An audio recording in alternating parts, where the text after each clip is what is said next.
My name is Kevin Hamilton. I'm a 1980 graduate of Clark High School. Went to Northside schools all the way through as a Northside product. Started off at Colonies North Middle School my 2nd through 5th grade years. Our principal at the time was Jim Carson. My PE teachers were Ms. Rogers and Ms. Deckard. I remember them well. Moved on from Colonies North and went to Hobby Middle School my 6th, 7th, and 8th grade years. Jay Dubose was our principal at Hobby during my time there as the mid-70s. Went through a number of coaches there, from Wes Wolfshaw to Terry Hall, Lloyd Alexander, Frank Trevino, Paul Langner. A lot of influence on my life by those coaches. After Hobby, went to Marshall High School for 2 years, and then Clark High School was built, so I moved over to Clark. The first year that Clark opened, the 78-79 school year, was my junior year, and then 1980 I was part of the first graduating Clark at first graduating class at Tom C. Clark High School. Jerry Daniel was our principal at Clark at the time. Being involved in athletics at Clark, my basketball coach was Newton Grimes. My baseball coach was Danny Padron, who I later was fortunate enough to coach with.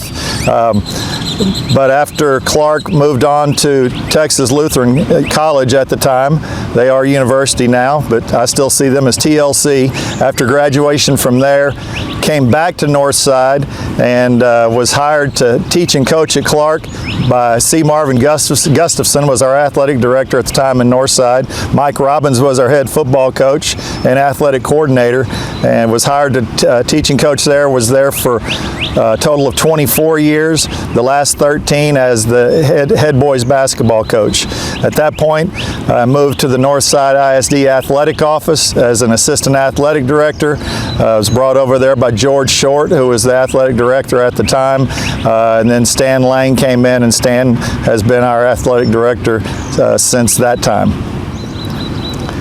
While coaching at Clark, was fortunate enough to work with some great men, some great mentors, coaching peers who I looked up to and learned a lot from and used during my time as a coach and as an athletic administrator. Like I said earlier, Mike Robbins was our head coach and athletic coordinator. What an influence on my life and an influence on my coaching, influenced my coaching philosophies. Danny Padron, who I'd played for, was now coaching with. Lloyd Alexander was our head coach at Clark after Coach Robbins. I worked for Coach Alexander. What a great man. Danny Murphy was our head boys basketball coach during the 11 years that I was the assistant coach there. Learned so much from Coach Murphy. So I had the opportunity to work with great people, great influencers of kids, and was able to see firsthand how you're supposed to be as a coach. Worked with some great principals during my time teaching and coaching at Clark. Started off with Jerry Daniel, moved on to Phyllis Giffen, later Don Schmidt, Larry Martin, Brian Woods, Stan Lang, and throughout a lot of that time, Ken Patronella was our vice principal. Great people and great people to work with and learn from. I'm sometimes asked, how did, and as an interviewer of prospective employees, I sometimes ask, when did you know that you wanted to teach, and when did you know that you wanted to coach? And my answer to that is, my answer that I usually give is I tell the story about when I was in college and we played the University of Houston in a basketball game. This was the early 80s, and for the people that remember, the University of Houston at that time were one of the top teams in the nation year in and year out, and they were known as Phi Slamma Jamma. They were led by Akeem Olajuwon and Clyde Drexler, who are voted to be two of the top 50 players ever in the history of the NBA. They had 3 other guys in that team who were also future NBA players. After playing against those guys, I thought to myself, because at that point I was wanting to be a professional athlete, and that's all I'd ever wanted to do. And then playing against those guys, I said, you know what, I better have something else to fall back on if I can't be a professional athlete, because I'm not like these guys. So I tell that story. It's partially true. It's a true story, but I really, before that, knew that I wanted to teach and coach. That kind of cemented it, though. But all through my life, I knew if I couldn't play, I wanted to coach. I wanted to be around kids. I wanted to be around sports. I wanted to be around athletics. And I just always knew I wanted to do that. My summer jobs were never going to work at some store or anything like that. I worked at Hobby Middle School Summer Rec. We had a great recreation program during the summers.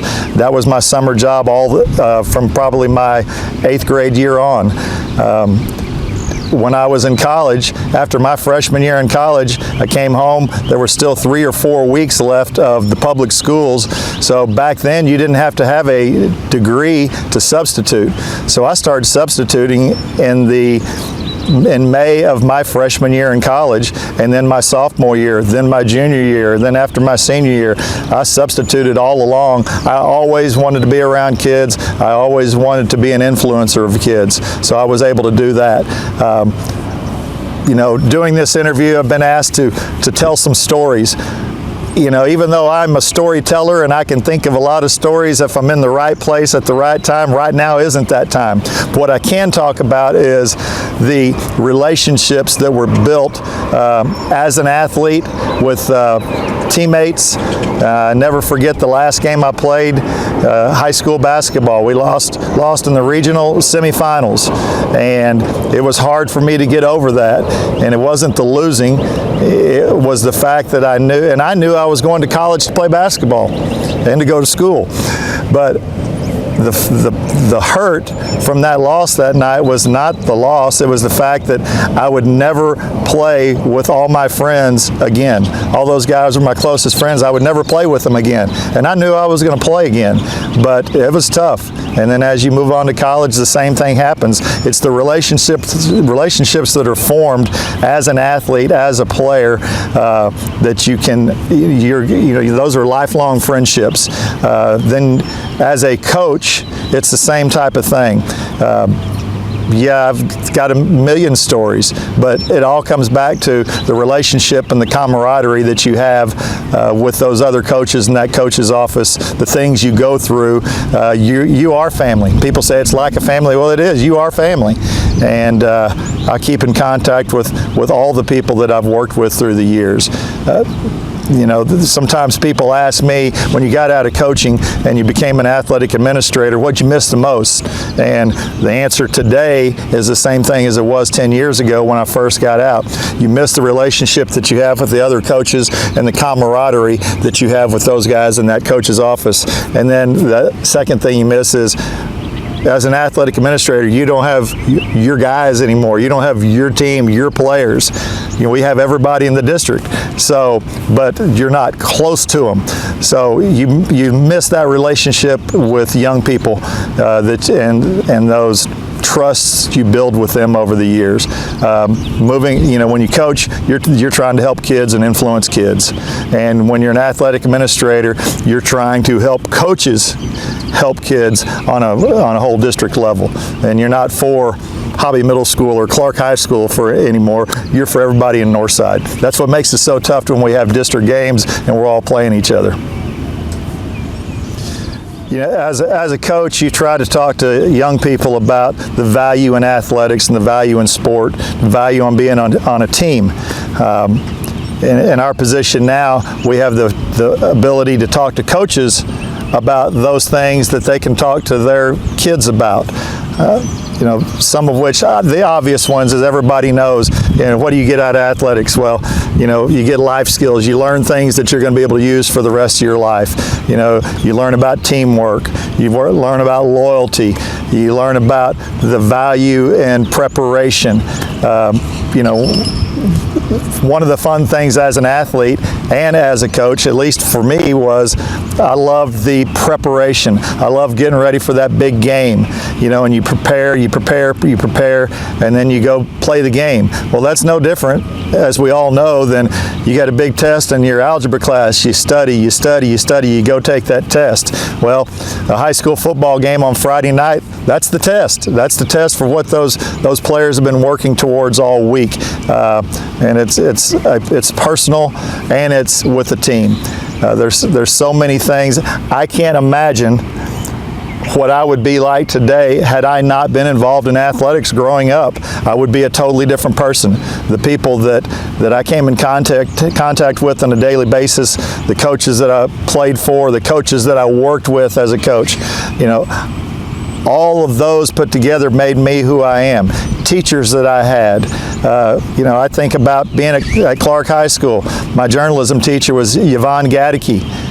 To me, she was like a coach, because in journalism, it's not you go to class and then you go to your next class. You have to spend time in there. I wrote for the Clark Chronicle. I was the first sports editor at Clark High School.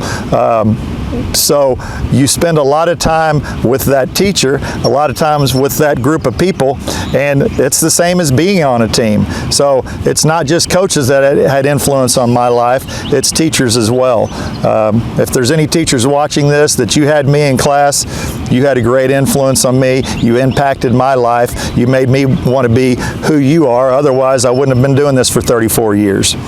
But going back to the teamwork and the kids, and I think we would want our coaches to tell our kids to learn to be a great teammate.